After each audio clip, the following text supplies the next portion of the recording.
Good afternoon, everyone on Eastern Time. Good morning to everyone on Central Time. We're very glad to have you be a part of this net metering forum.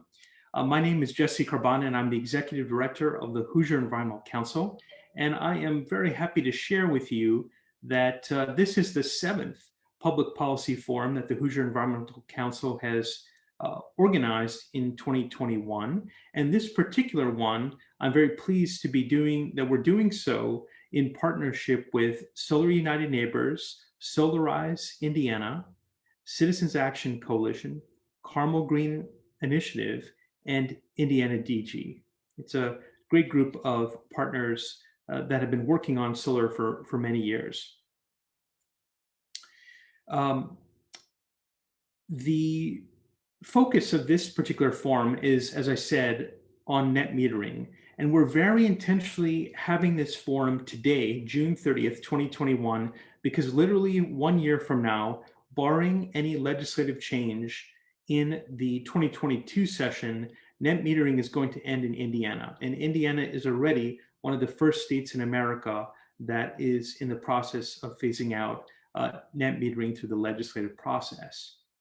And so we wanted to host this forum on this particular day, June 30th, because to talk about this issue from both a project lens and from a policy lens. We hope that you come out of this forum feeling inspired to act on going solar if you have been thinking about it, because the incentive of net metering is so good. And from a policy lens, we hope that you're inspired to act and try to restore net metering in the 2022 session and to advance other pieces of public policy that are critical to fully realize the potential of rooftop solar.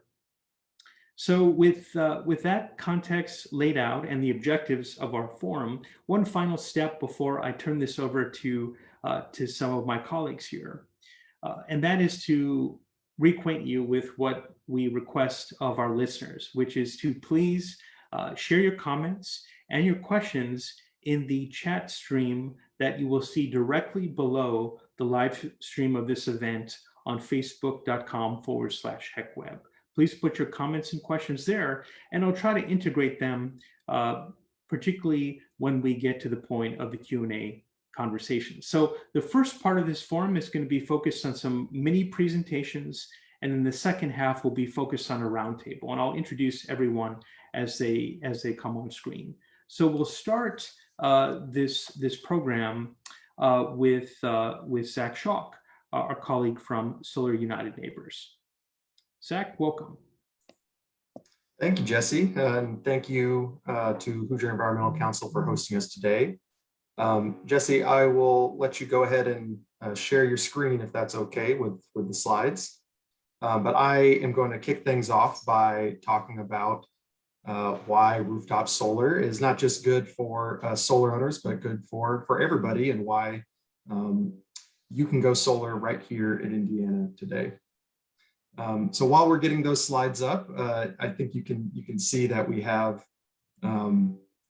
sorry about that.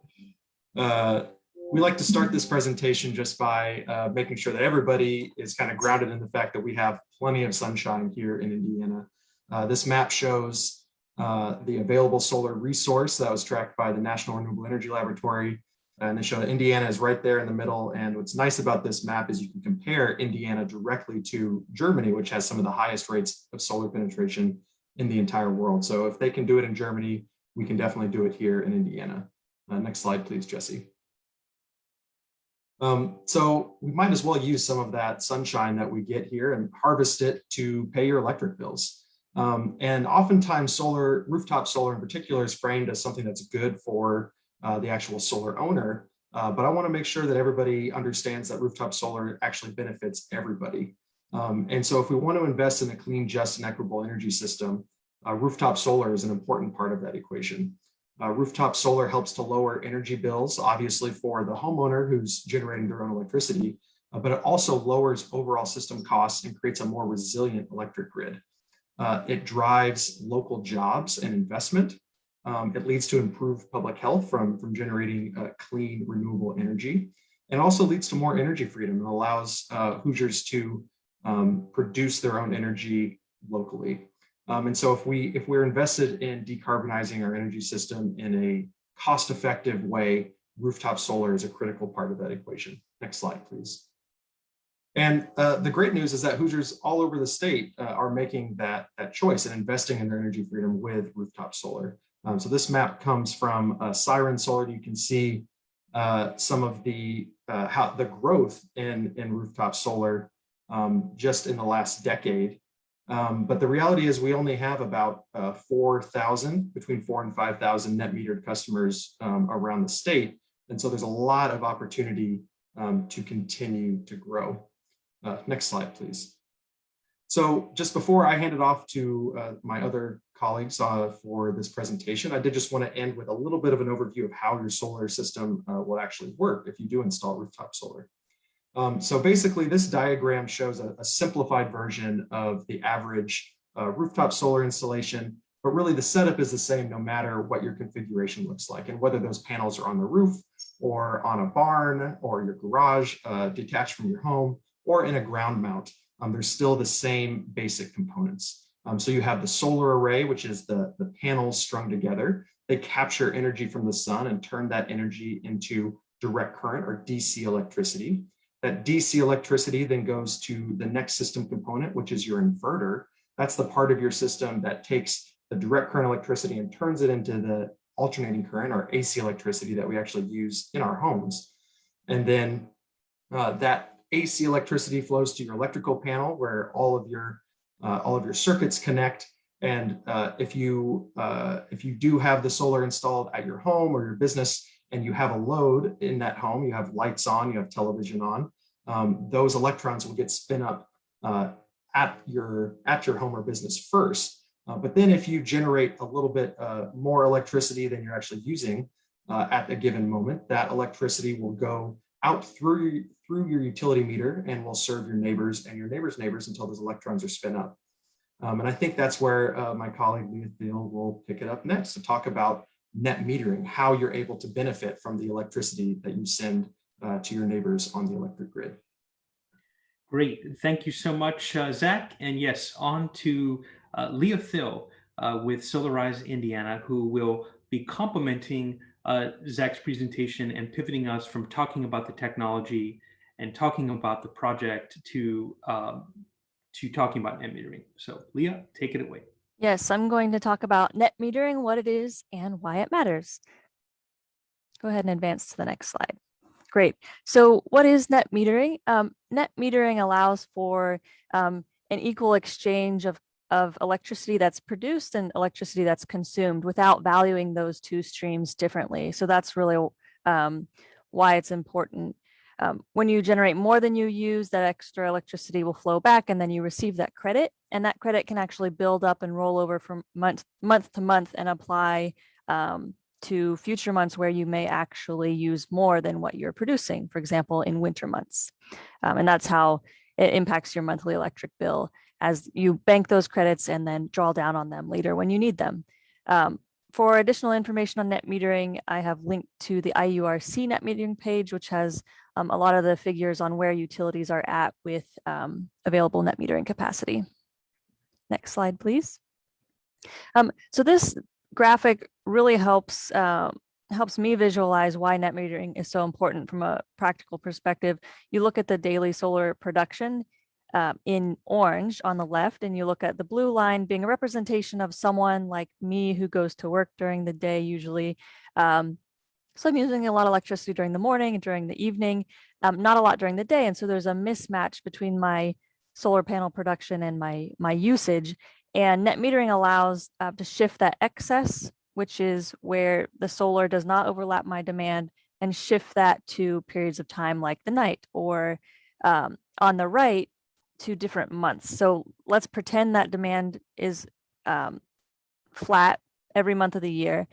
You see anything above the line is excess that's going to build up as a credit, and then you'll shift that over to either side, January, February, October through December, when you actually are using more than you're producing in your system.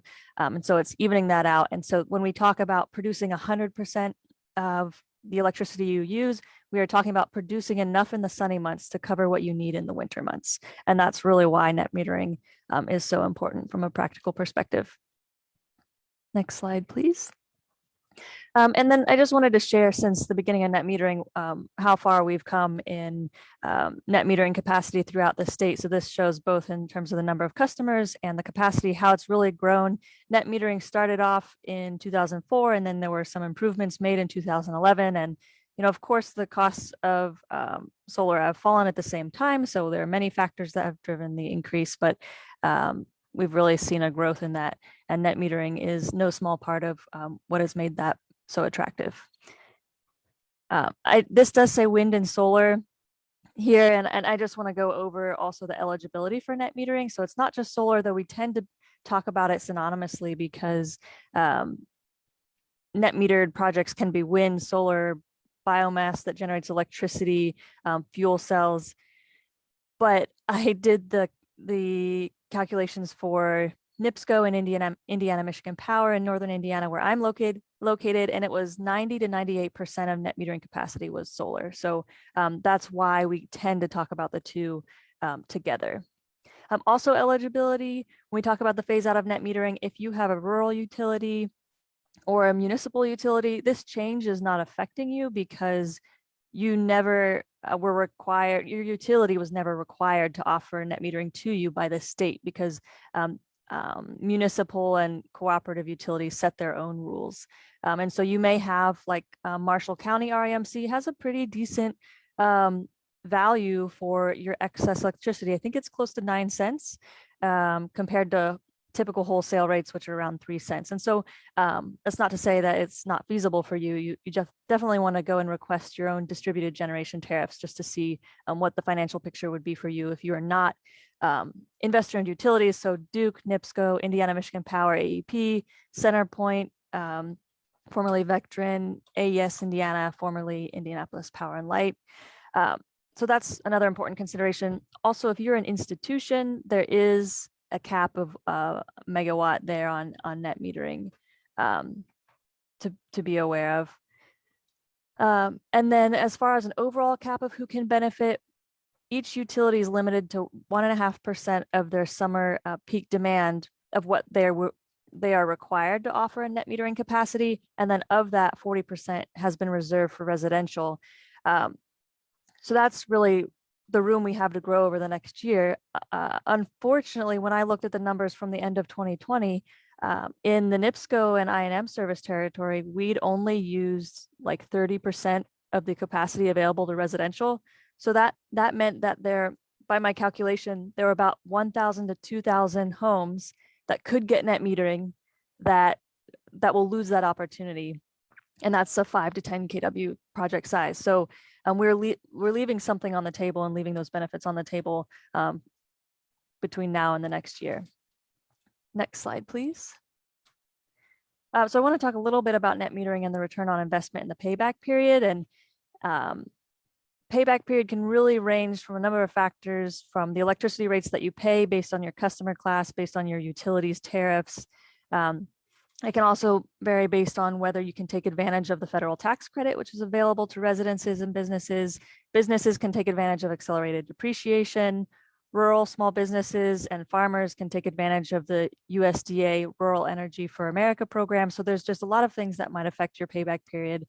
But I want to shift how when I say payback period, I'm thinking how many years until I break even, but that doesn't take into account how long the system will last. So typical warranties are 25 years, and then at that point, they should be producing still at least 80% of their initial capacity. So we're talking about value continuing to accrue. You see the 12-year break even for years, decades after that. So I think that's also important to consider when we talk about the impact of net metering going away in those years following. Next slide, please. I just threw up an example of a simple payback period and return on investment calculation so that you can do this on your own. And these slides will be available later for you to run your own numbers, but just wanted to show how we were deriving the 6 to 9, 10% ROI and the the 10 to 15 year payback period. And again, it can be less or more depending on a number of factors there. Next slide, please. So the phase out of net metering in Indiana that we've been talking about, here are the details. So you need to be installed by July 1, 2022 in order to receive net metering until July 1, 2032. So that's at least 10 years. And from today, that would be 11 years. It might end sooner depending on when each utility hits that 1.5% cap I mentioned. So Vectren or CenterPoint, net metering is already gone because they hit that cap prior to this year. And then NIPSCO has hit part of that cap. So there's a little lack of clarity right now that we're working to resolve. But NIPSCO is encouraging all those interested in net metering to submit their applications to the utility by the end of this year, 2021, in order to ensure that they get net metering. So the deadlines may vary there. And then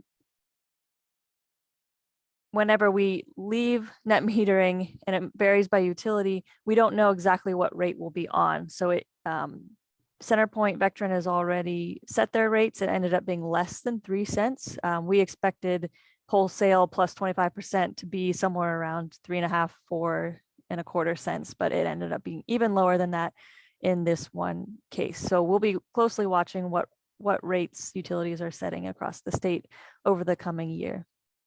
Next slide, please. I wanted to talk about why it matters if you go solar today and you have about 11 years remaining of net metering. It really, as I mentioned, it varies based on your excess electricity. So someone on the board of Solarize Indiana created this helpful model that shows, based on your excess, whether you're sending back 75% or 25% electricity that you're producing, how that actually has a really big impact on your financial picture. So it can be hard to make concrete estimates without knowing kind of your usage profile over a day and a year, how that looks. So this is an example of a 7.5 kW system, and this is a cash payment up front. You can see the payback period falls around 11 years. And so that actually matches really well with how much net metering is remaining. And so the conclusion is the end of net metering would not affect the payback period for this system. However, as you go beyond 11 years, you can see the purple line bends more down. And so the additional savings, the additional benefits beyond the payback period are lower because of that high amount of excess. That person's consumption and usage are not well matched. Go ahead and advance to the next image. Here's an example of someone who doesn't go solar within the next year, but they wait until after net metering is completely gone. And so we call that scenario net billing. We don't know exactly where it will be at, but let's just say it's 3 to 4 cents. This really prolongs the payback period. In the case where there's 75% excess generation, we're now out to about 20 years. So it's almost doubling the payback period time. Except where we have very little excess generation, net metering doesn't matter as much. And we see that the payback period is only lengthened by a few years. So again, assumptions are everything here. Your own unique energy consumption profile matters. And that also means that it matters what you do to control when you use electricity. So whether that's smart appliances or delay start appliances, installing a backup battery, all those things can help give you more control over when you use electricity and the benefits that you get from your system. I think that's all from me. All right. Thank you so much, Leah, for an incredibly informative overview of net metering and the implications of net metering on payback periods and rate of return on investment. And with that great overview, we'll next hear from Ray Wilson. And Ray is also with Solarize Indiana, and he'll be providing a perspective of a solar owner and of someone who's been deeply involved in fostering solar in his congregation. So with that, take it away, Ray. Thank you, Jesse, and welcome everyone to this little talk. I am going to be primarily talking about just practical experience and give you some heads up if you are really seriously looking into solar panels. We installed the first solar panels on our house back in 2012. It was a 5 kilowatt system, and we paid $3.75 per watt, which adds up to a good bit of money. But believe it or not, at that point, my electric company, Indianapolis Power and Light, gave me a check for $4,000 as an incentive to put my solar panels on. But within 6 months of that time, my church put on twice that many panels. And because there were 5 other congregations working at the same time, we got good prices. And so the price went from $3.75 down to $2.75 a watt. And then in 2017, I added some more panels to my house because I bought an electric car, and those prices were like $2.70 a watt. And our church bought a large system, a ground-mounted system, and it turned out to be about $2 a watt. So prices are going down, and of course,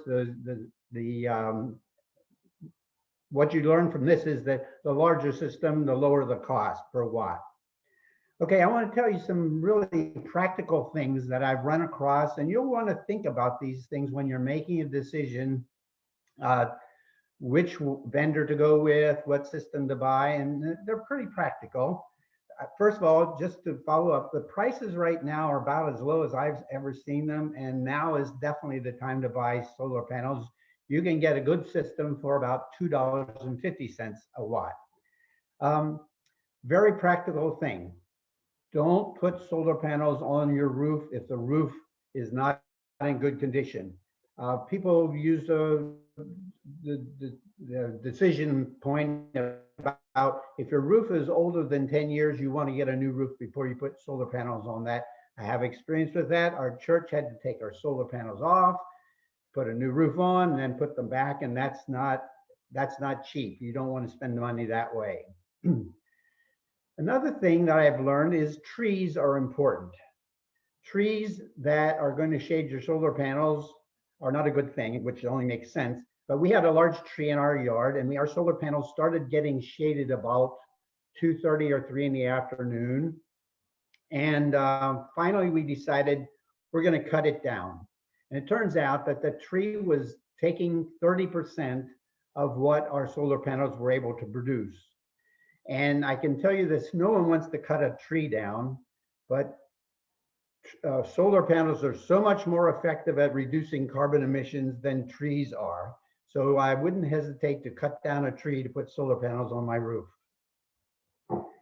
Another area that you really want to, it's hard to think about when you're excited about getting your solar panels, to think about warranties, but I want to tell you about warranties. Warranties, the panels themselves, the physical panels, are usually warranted for like 10 years. And 10 years is a good bit of time. And what they're warranted for is they might leak or they just might fail in some way or another. And the manufacturer says, okay, if it happens within 10 years, we'll give you a new one. That's great. But there's another kind of warranty having to do with panels, and that is its performance. And Leah talked about this a minute ago. Panels are warranted for like 80%, to produce 80% of their output as new at the end of 25 years. And the better panels are even 90%. So think about that. You put panels on now, and 25 years later, they're still producing 80 or 90% of what they are what they were when they were manufactured. So this is a good deal. These panels are really good. Another part of Zach mentioned are inverters. Inverters, as he mentioned what they do, they're generally warranted from 10 to 25 years, and of course 25 years is better than 10. So keep an eye out, and when you're thinking about what system to buy. And then there's another warranty, and that is the workmanship. The people who actually install your solar panels, they will warrant their work of keeping the, if the roof doesn't leak, or there's some bolts loose, or the wiring is frayed or something. I've seen warranties as few as 2 years, and I've seen warranties a lifetime. So that makes a difference. Now let me go one step further and say, okay, let's say you have a panel that goes by and it's less than 10 years and the panel company says, okay, here's a new panel. Who puts the panel on? Well, so that means you probably have to go back to the supplier and the supplier has to come out and put the panel on. Well, depending on what the arrangement is with the panel company, you may have to pay for the service person to come out and fix it, or the panel company might do it. So when you're negotiating a price for a new system, keep these kinds of things in mind. I think that there's one more final thing I'll say. Once you have a system, almost all systems at this point give you a website where you can go and monitor your solar panels. You can look at each solar panel and say, is it's working or not working? And if you have to do that, but let's say you don't, you might have panels that aren't working, and sometimes the communication fails. So it's up to you to do a little bit of monitoring. Some companies may do this for you, but that's just another question you might want to ask. I think that's enough for today, and I would turn it back to Jesse with just a reminder that now is the time to install solar panels. And even if we talk about July of 2022 as being the cutoff date, you want to start now because it does take some time to get through all the permitting, get in line with the solar panel people, get them installed. And when it comes to winter time, they can't do much on your roof at that time. So now, right now is the time to buy solar panels. Back to you, Jesse. Thanks very much, Ray, for your incredibly valuable and practical advice here. At this point, we're going to turn it back to Zach briefly. And in the meantime, while Zach's getting back on camera, I want to just again encourage all of our listeners to continue to put your questions in the comments, and we will be sure to field them during the Q&A. All right, thank you, Jesse, and thank you to Ray and Leah for your presentations. I just want to wrap things up by emphasizing Ray's point there at the end that there really is no time like the present to go solar here in Indiana. And the point we wanted to make sure you take away from this call is that there are 9 open group purchase programs around the state that can help make this easy for you. So this map shows where we have programs open everywhere from the Northern Indiana Solar Co-op in the South Bend, Elkhart, and Goshen area, all the way down to Evansville. And so you can find links to sign up for all of these groups at bit.ly/solarindiana, the URL that's on the page here. The timing, as Ray mentioned, it does take some time to get your quote and go through the process. So if you're uncertain about the timing, joining these groups will give you plenty of time to get a quote, sign a contract, and install solar well before the deadline is up next year. So these group programs, like I said, are designed to make it easy for you to go solar. You join together with your neighbors, businesses, others in your community, and you're able to leverage the bulk purchasing power of the group to get really competitive offers from a single solar company who knows they're working with a large group of educated and motivated potential customers. There's a competitive bidding process, so you know you're being connected with a company that was vetted by your peers in the group. And then you'll be connected with that company to get a free custom quote for solar at their group rate.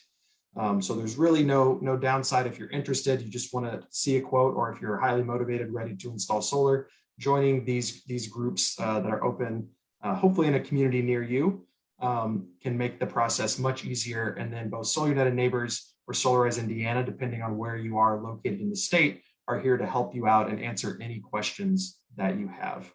So again, the website is bit.ly/solarindiana, and you'll get a little bit more information about the net metering issue we've been discussing today, about how the group process works, and then links where you can find all of these open groups where you can sign up to join the group in your community, and also a schedule of upcoming Solar 101 webinars where we'll go into way more detail about the solar technology, how the group purchase process makes it easier for you to go solar, and what the economics look like. So I think I'll turn it back over to Jesse with that. Thank you, Zach, for that great overview of solar co-ops across the state. And with that, we are going to shift into the second half of our program, right on time at 12:30 Eastern, to welcome two other panelists, and I'll formally introduce everyone when they turn on their cameras.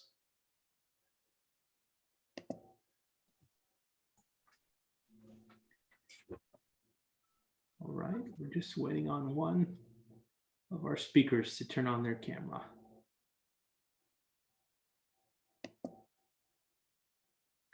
Leah, are you able to join us?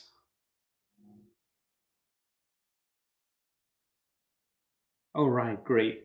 Well, thanks so much again for tuning into this program dedicated to net metering. And again, wanting to inspire you to act both as a prospective solar energy owner, as well as a citizen that deeply cares about all of the promises of rooftop solar from the lens of energy independence and decarbonization and so forth. So we're now entering into the Q&A phase, and of course, we'll continue to have Zach Schock with Solar United Neighbors, Leah Thill with Solarize Indiana, Ray Wilson with Solarize Indiana, as well as Kerwin Olson with Citizens Action Coalition, and Laura Arnold with Indiana DG. So this is a great group of colleagues that have a wealth of knowledge related to rooftop solar. Before we go to some questions that we wanted to make sure to cover in the Q&A, I did want to field some of the questions from our audience. So one of them is, do you need to have a new roof to go solar, and what happens to the panels if you need to replace your roof? Ray, do you want to tackle that? I think you touched on that briefly, but. Sure. You don't need a new roof. The original panels on my house were put on with the roof was 7 years old. The church roof was not too much older than that, but it did develop a leak and we had to take them off. And as I mentioned before, you just have to dismantle the whole thing, set it on the ground. We took the opportunity at that time to wash the panels. But then when the new roof's on, then it's just like reinstalling them when they're new. So you're paying a second time to put them up. So that's as simple as anything. I think this timeline, sometimes this is what drags out people getting their solar panels because, oh, is it good enough or not? You really have to get on that part of it right away. So I wouldn't underestimate the need for a good roof. Great, thank you, Ray.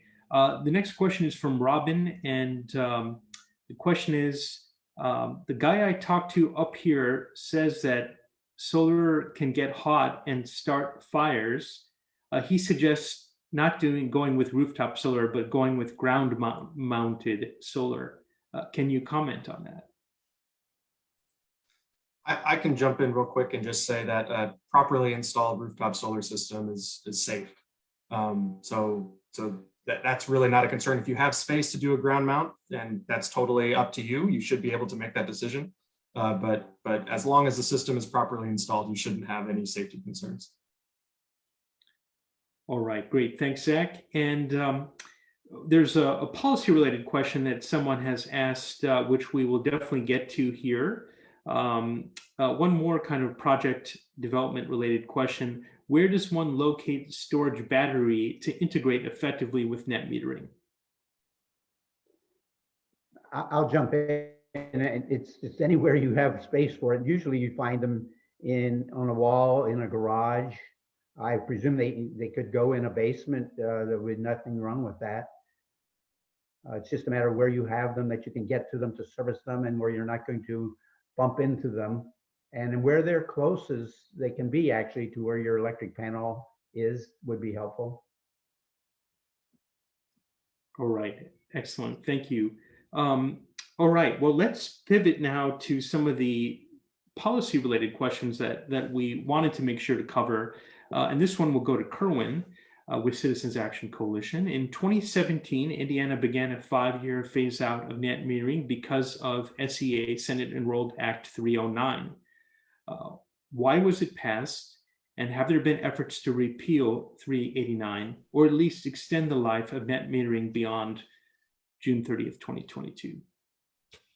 Well, thanks for the question, Jesse, and also thanks for inviting us on to this great event today.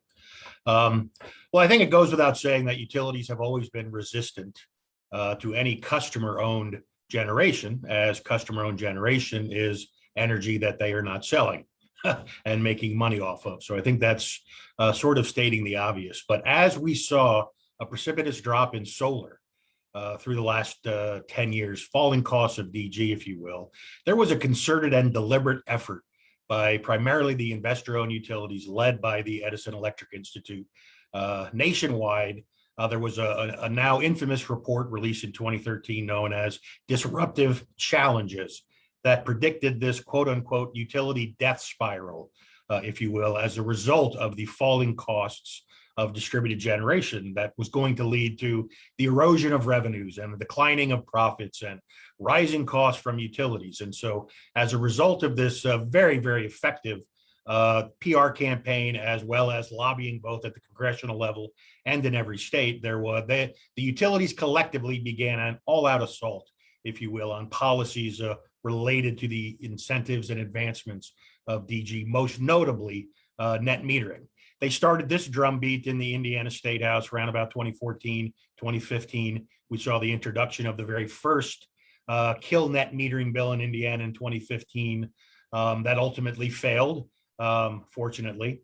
But they were effective over the next couple of years in convincing enough legislators that the mechanism of net metering created a subsidy that ratepayers were subsidizing wealthy suburbanites who were putting solar panels on their roofs. And so they effectively convinced enough legislators in the Indiana General Assembly that net metering was going away, because net metering was a massive government subsidy to solar owners, primarily rich suburbanite environmentalists that were raising rates on everybody else. And we had to phase out and get rid of this mechanism known as net metering.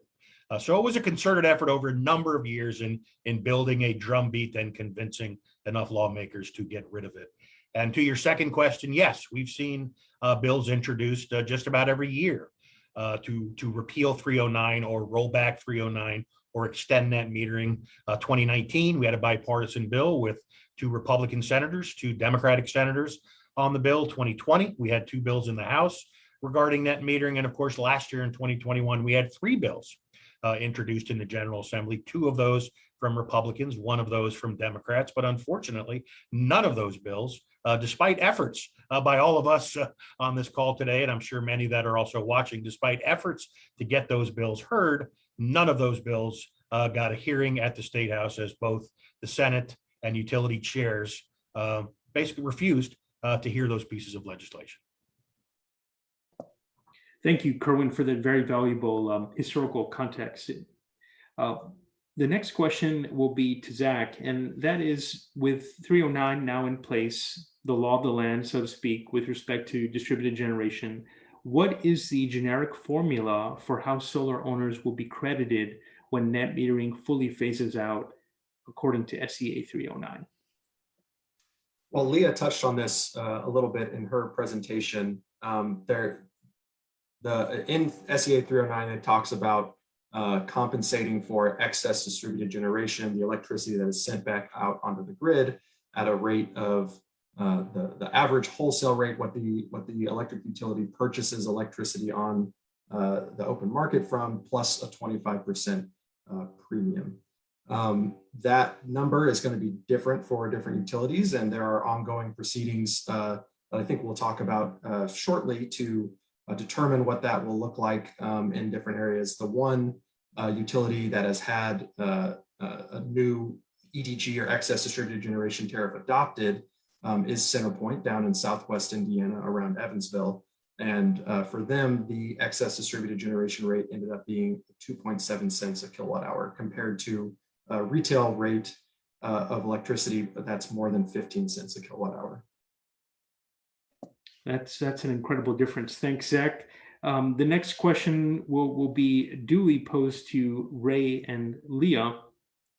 And as we know, one of the core objectives of this forum is that we really want to encourage prospective solar owners to take advantage of net metering while it lasts. What's the part of the solar project development process that is most time consuming or most discouraging, such that a prospective solar energy owner would benefit from the technical advice of our good friends at Solarize Indiana? Yeah, I can take that one. I think it's just challenging to make an investment of that size. We're talking, I don't know, $10,000 to $20,000. That's the order of magnitude of like a used car, a nice used car. And people are used to making decisions about car buying, and there's a lot of information available. You can consult friends, family for advice, but it can be hard to do that with solar because it's something you might do once in your life and you may not know anyone else who's done it. And so you have very little information about products and panel quality and what's a fair price. And so I think just being able to make an informed decision, whether you go ahead, whether you learn their reasons that it's not best for your roof or something else, just being informed and knowing that you're getting a fair price, I think is the biggest benefit of what Solarize Indiana and Solar United Neighbors do, because there are vendors in the market that do some aggressive marketing. They charge prices that are at least twice. So we're talking, instead of $10,000, $20,000. And that, that's money that people could spend on energy efficiency and other things rather than paying much higher prices. So I think it's really important to get a fair value through that process. I would agree with Leah that most of the time spent is with the homeowner making the decisions, checking the roof, coming up with the money. During COVID, there was a time period when some of the permitting took a little longer than normal, but I think that's probably pretty much cleared up at this point. So I think Leah said it. It's making a big decision, getting all the facts, and that's where Solarize and Sun can come in to help people along. Excellent. Thank you, Leah and Ray. The next question will be to Laura. And Zach touched on this, and I would like you to build on this. Right now, Indiana utilities are issuing proposals for how they handle the crediting of solar owners for excess generation when net metering ends in their service territory. What has been the general approach that these investor-owned utilities have taken? Well, to date, the first utility that filed its petition with the commission requested something called instantaneous netting rather than monthly netting. And what that essentially means is that rather than keeping track of the net excess and then calculating it on a monthly basis, it would be done instantaneously. That is extremely negative for most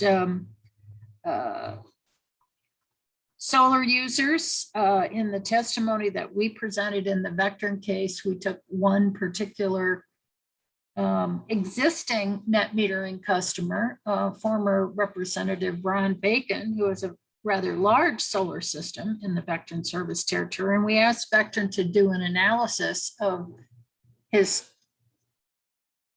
current net metering and what it would have been under their proposal for EDG. Well, in the analysis that they provided to us, instantaneous would have been 5 times higher for former Representative Ron Bacon. So it's just not a good thing.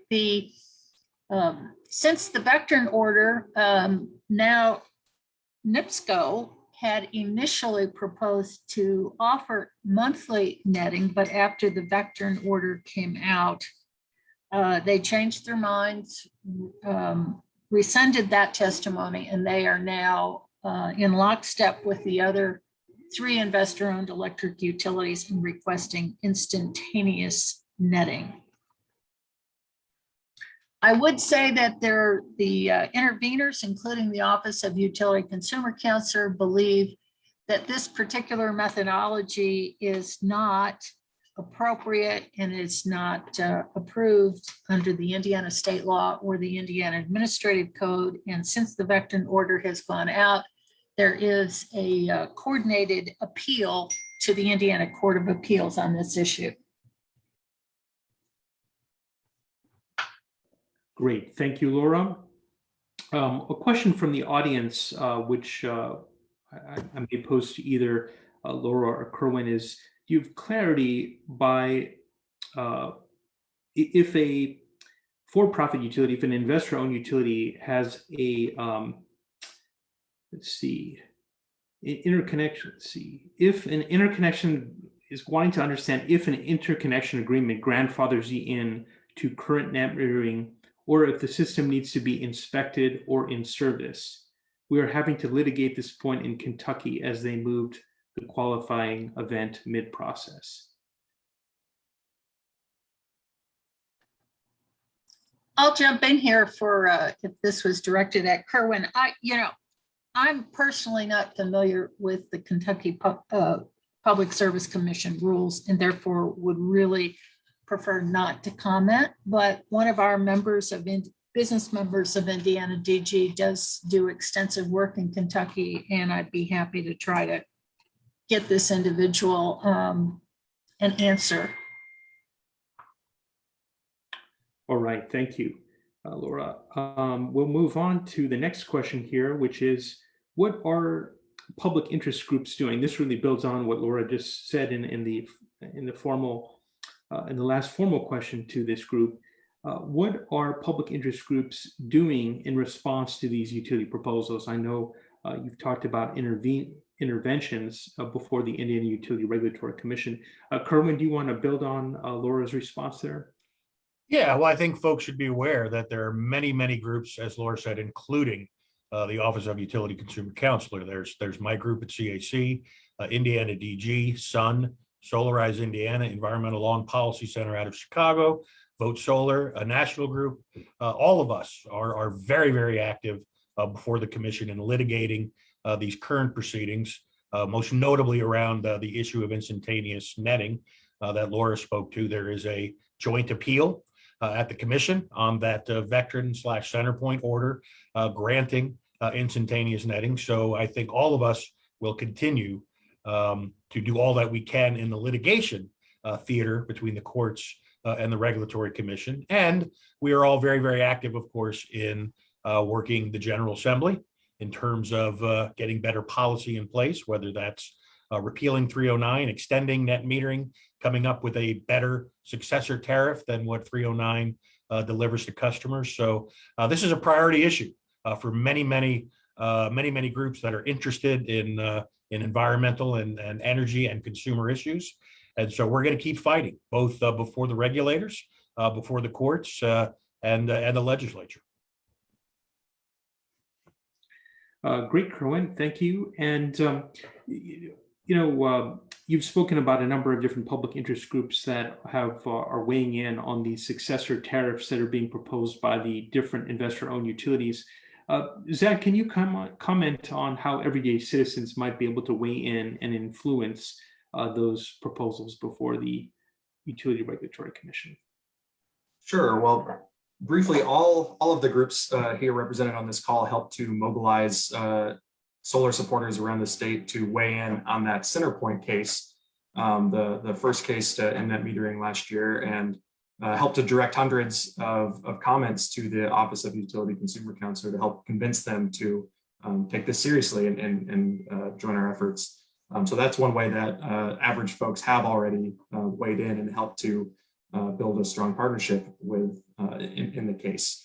I think Kerwin mentioned all the different groups involved. So signing up to support those groups and stay informed is a great first step.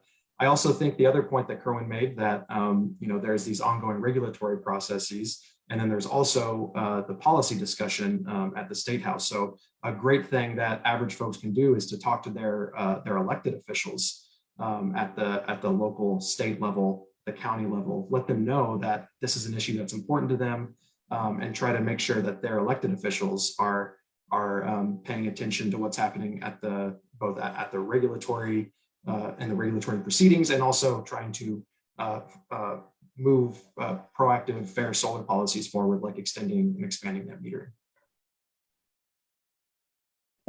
Super, Zach. So these last sets of questions have covered the past and the present. We've covered the history of net metering, how it came about, how it began to phase out in 2017. We've talked about the present, that these different utilities are establishing successor tariffs to the longstanding net metering rule.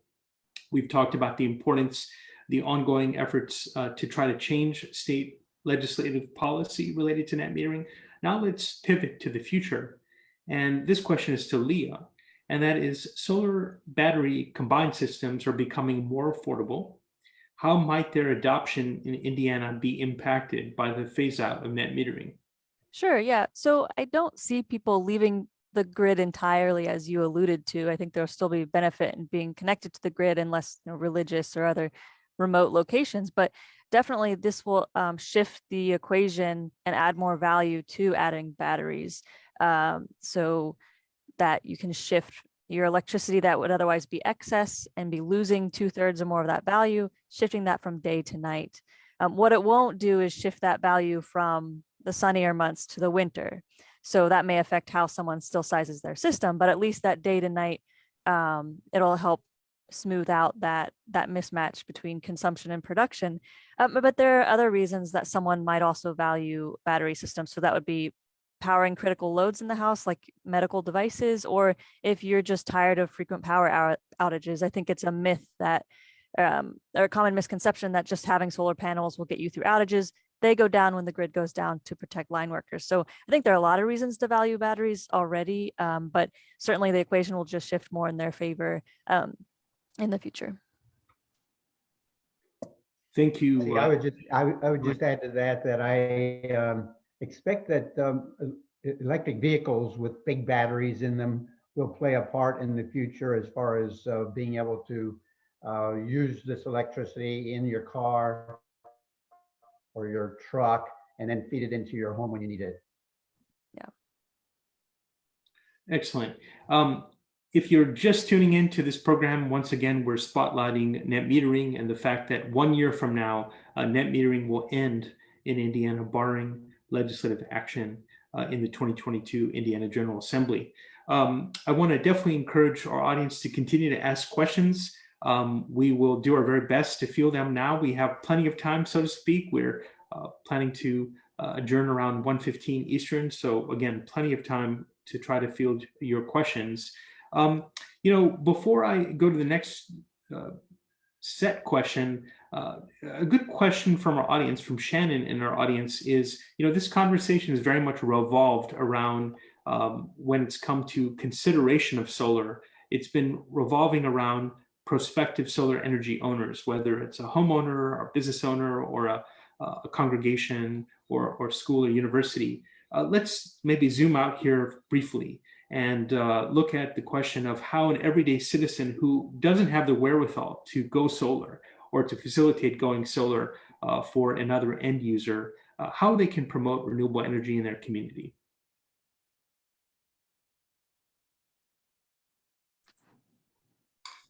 Sure. Yeah, sure. So I think that, right now in Indiana, definitely rooftop solar at a home or business is the best option. We don't have certain mechanisms in place like community solar or other policies that allow a wider distribution of direct benefit on your electric bill from distributed solar on the grid.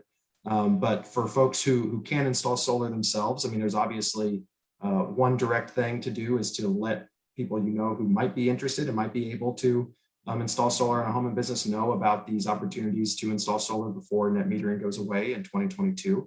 And then I think another great opportunity is to get involved on the advocacy front through any of the organizations represented here, whether it's Solar United Neighbors, Solarize Indiana, Citizens Action Coalition, or Indiana DG, and join our efforts to fight for fair solar policies so that more Hoosiers can directly benefit from more solar being deployed and creating more clean local energy close to where that energy is actually used, creating good paying local jobs and all the other benefits that come from distributed solar on our electric system. I just would like to add, as a response to that, if someone individually is not in a position to install solar themselves. And then, for example, in the AES Indiana service territory, that's about half of their customers are not owner occupied residences. But if you are active in your school corporation, your library, even your local sheriff's department, so on, I would encourage you to get those officials who are involved in those local units of government to take action to install solar so that it reduces the tax burden for everyone, including themselves. So that is certainly something where there can be some organized effort, even if you personally are not in a position to install solar. Great points, Laura and Zach. The next question, which I'll pull from our audience questions, is I think probably I'll field this to Leah. Is, can a rental property I own, this is from Victor, can a rental property I own benefit from net metering? Yes, as long as you are the owner of a property or a business, you could certainly install solar. It also can depend on whether there's a mismatch between who's paying the electricity bill and who's paying for the solar system. And so you might consider that as a factor in whether that makes sense for you. I know I've lived in rental situations where I paid my electricity bill and others where the landlord paid it. So I think that's just something to consider in that decision. Thank you, Leah. And the next question, I'll again from the audience, I'll pose this to Ray, and others can weigh in if Ray, this might not be your fit. Does a solar installation have any impact on homeowners insurance? I can answer that. Everyone who puts a solar system on their roof should contact their homeowner's insurance and let them know that. I know that in my particular case, I have not seen any increase in the cost of my insurance because of that. I have heard where someone has done that and they have paid a little extra. I've also heard, just as sort of a sideline of this, where a hailstorm went through and the roof beside the solar panels was damaged. The solar panels weren't damaged, but the insurance company actually paid to take the solar panels off, to re-roof the whole roof, and then put the solar panels back. So that was a good deal. But generally, you just want to make sure they know, and generally it does not cost you any more money. Yeah, and I would add to that, there are two different items there within the insurance question. So there's a question of, will my insurance cover, let's say a tornado takes out the whole house with solar panels with it. Will the insurance company pay the full value to replace my house and the solar system? That's one question. And then there's the liability question, and that there's a requirement, and the utilities, some of them will require proof prior to approving you interconnecting to the grid, submitting your homeowner's insurance to say, I have this amount of liability coverage. I think it's $1 million minimum, but generally people already meet that. I see a lot of much higher amounts there. Okay, thank you, Leah and Ray, for answering that question. We're going to now shift back to public policy, kind of intermingling project development questions and policy questions, and this one will go to Kerwin. The 21st Century Energy Task Force is going to reconvene sometime later this year, and we know that distributed generation will actually be one of the topics that will be focused on in this task force. That's actually written in statute. What do you anticipate the task force covering with respect to the issue of distributed generation? Well, that's a very, very good question, and one that many colleagues that I've spoken to in recent days about what to expect on the task force related to DERs are as curious as I am, and we all are, about exactly what will be discussed with respect to DERs at the task force. I can say a couple of things. Number one, Chairman of House Utilities, Ed Soliday, who's also co-chair of the task force, several times publicly during the legislative session said net metering would be discussed in the context of the 21st Century Energy Task Force over the next 2 years. That's not specified necessarily in the legislation, but he did say that verbally in a couple of committee hearings during the last legislative session. What is written into statute with respect to the conversation is something like the appropriate regulation of distributed energy resources consistent with FERC Order 22222. What that means is, for those unfamiliar at a very high level, FERC, the Federal Energy Regulatory Commission, issued quite a landmark order a few years back known as Order 22222 that will allow distributed energy resources to compete in the wholesale marketplace with coal plants, gas plants, nuke plants, and the like. So quite a landmark order in the context of allowing for the first time ever, and mandating that distributed energy resources are allowed to participate in the wholesale market of energy, not the retail marketplace, but the wholesale marketplace. Nevertheless, that's an important order, as what we're seeing across the country is more and more aggregation of distributed energy resources by companies known as aggregators, creating virtual power plants, if you will, where they're collecting different customers who own DERs, adding all those folks up and aggregating, a 1 megawatt of rooftop solar, and that megawatt can then compete in the marketplace, which will deliver additional revenues to the owners of those distributed resources. So we know that part of the discussion will definitely be, does the state of Indiana need to do anything related to this FERC order with DERs? I would imagine we'll see an informational discussion about what the FERC order says, and then the discussion will build from there. But we also have things such as alternative rate designs on there. We also have the green zones, enterprise zones, at the request of the NAACP about investments in local communities with respect to clean energy, and certainly community solar is part of that conversation. So there are multiple issues in the task force in which DERs will be discussed, and it's a great opportunity for advocates and the public to try to steer that conversation in a particular direction. And I would encourage folks to reach out to members of the task force as well as your legislators, and make sure that topics that you would like to see discussed are discussed. And there was also opportunity in the last energy task force for the public to comment at the end of meetings. So there is opportunity for public participation as well. So unclear answer there, Jesse. We're all wondering exactly what's going to be on the agenda with respect to DERs. The only thing we know is that they are. What the discussion will be sort of remains to be seen, but we're hoping that through input from stakeholders, the public, that we can help sort of shape that discussion and help frame what that discussion should look like.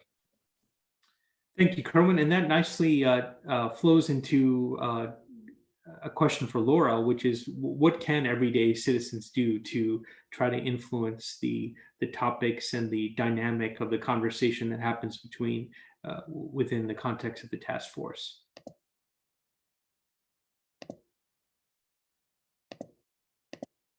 Laura, you're on mute.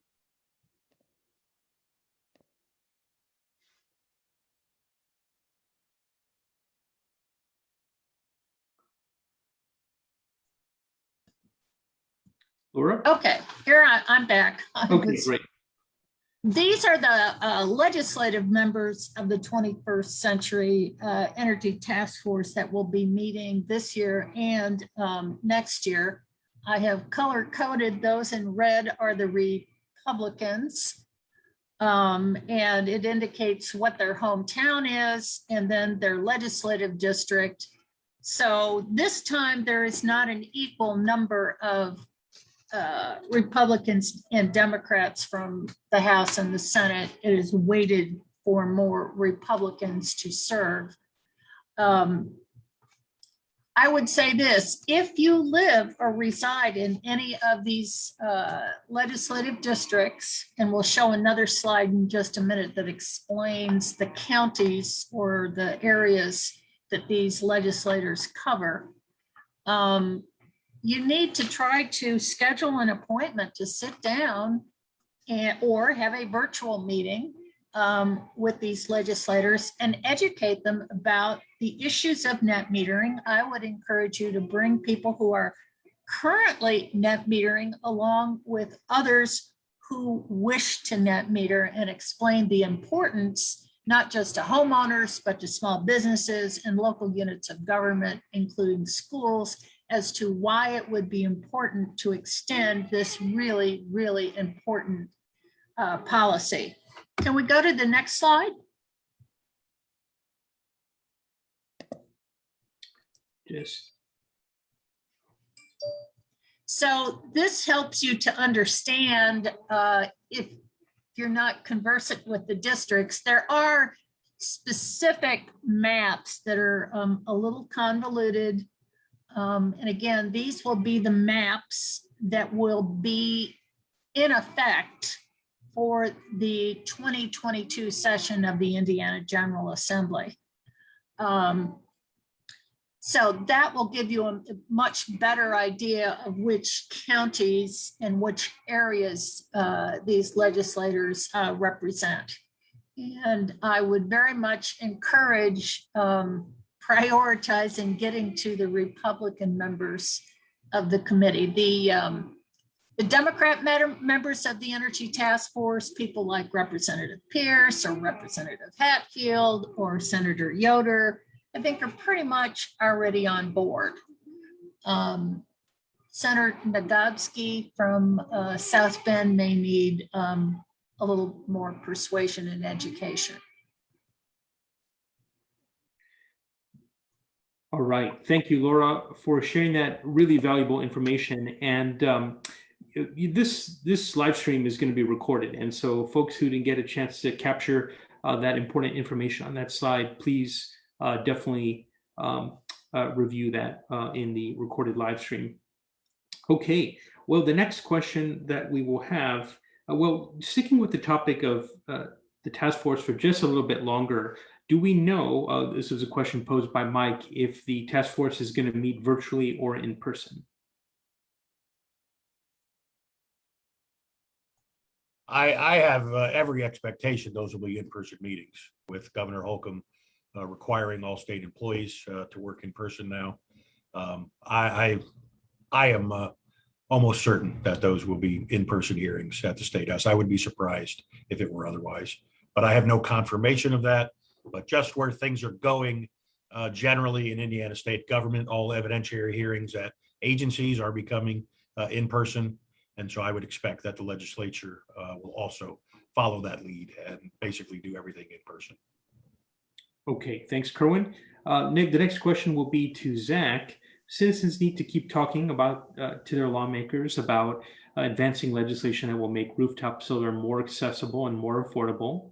And the 5x5 plan is being embraced by an array of organizations, including all the ones here. Can you give our audience the gist of what the 5x5 plan is? Sure. Thank you for the question, Jesse. So basically, it's a plan to extend and expand net metering. Last year, there was legislation, which I believe was mentioned a little bit earlier, introduced by Senator Shelley Yoder, SB 420, that embodied most of the 5x5 plan. It's called 5x5 because it's a goal, or it embodies 5 different ways to extend and expand net metering. And so there's a 5-year extension of net metering. So going from a 2022 deadline for the end of net metering, push it out to 2027, increase the cap on net metered customers from the current 1.5% to 5%, increase the maximum system size of a project that can benefit from net metering from the current 1 megawatts to 5 megawatts, and also to adopt what's called meter aggregation, so that a single customer that owns multiple meters can actually apply net metering credits to any of those meters as required.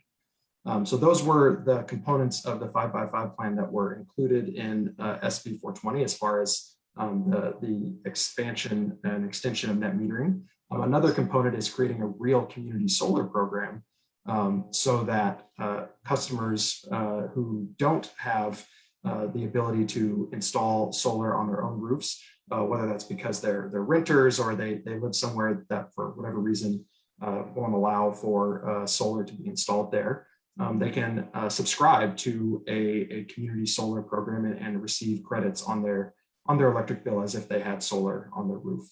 The last component that I think is important for people to know would be what do we do after net metering goes away? Because eventually, even under the 5x5 plan, there would be an end to net metering. And so what we advocated for as part of the 5x5 plan is that instead of having an arbitrary EDG rate, which we see today as the roughly the wholesale rate plus 25%, we would like to see an evidence-based and data-driven public process at the Indiana Utility Regulatory Commission to determine what the post-net metering landscape might look like, but also expand it out to other distributed energy resources like batteries, like electric vehicles, and making sure that there's a sustainable, forward-looking structure for more distributed energy resources to be adopted by Hoosiers around the state. Super. Thank you so much there, Zach. And I'm going to pivot to one more practical project-related question, and then we'll go back to, again, the 5x5 plan. And the project question is that if someone has installed a system now, what happens if they sell their property? Does net metering get inherited by the new property owner? Yes. Okay, Laura, go for it. The simple answer is yes. You are able to convey that your existing net metering agreement to the next property owner. You will need to be need to keep all your paperwork from your interconnection agreement for that purpose, however, and with the mergers that are going on in the electric utility industry, that could be extremely important. Make sure that you've got your paperwork. Great. Leah, did you want to comment any further on this very practical question of property transfer?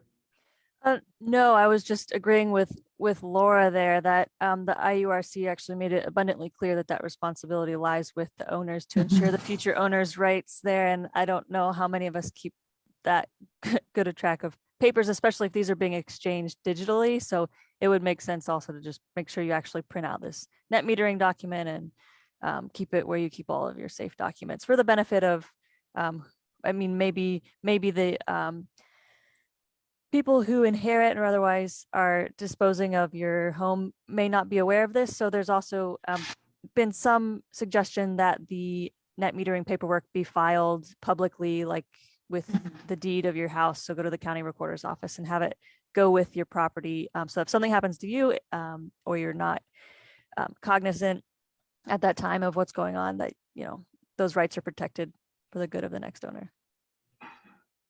Super. Thank you, Leah.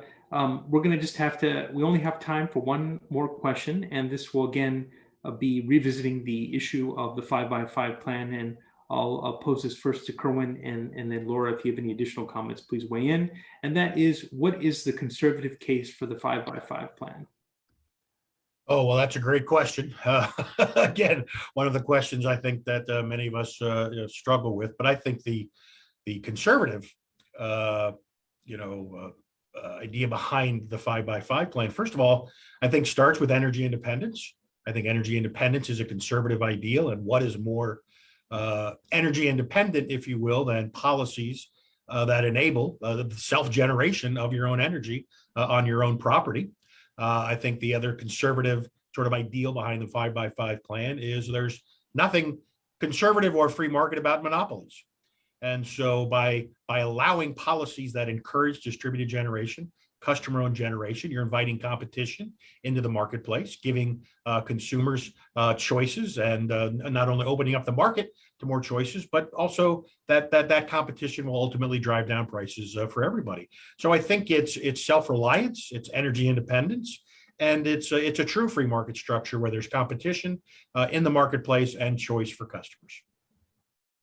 The only thing I would add to that would be the principle, a somewhat conservative political principle of individuals taking personal responsibility for their energy use and energy consumption.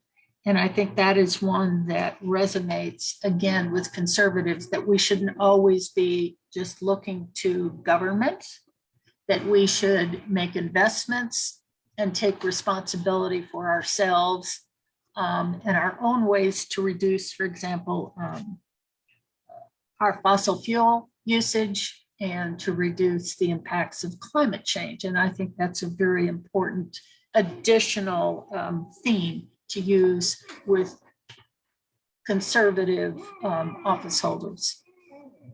If I could, I'd just like to add one more quick thing, which is on the question of land use, something that's been increasingly important in the discussions as their utilities have started to make plans to deploy large-scale solar developments around the state.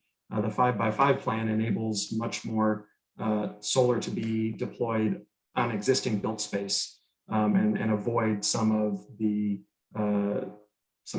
large developments that are planned. I don't think we want to put those necessarily as opposed to each other, but locking out rooftop solar will only expand the need for a lot of those larger developments that are increasingly controversial around the state.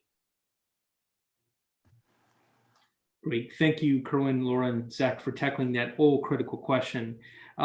We are nearing the end of this program, and I just want to end with some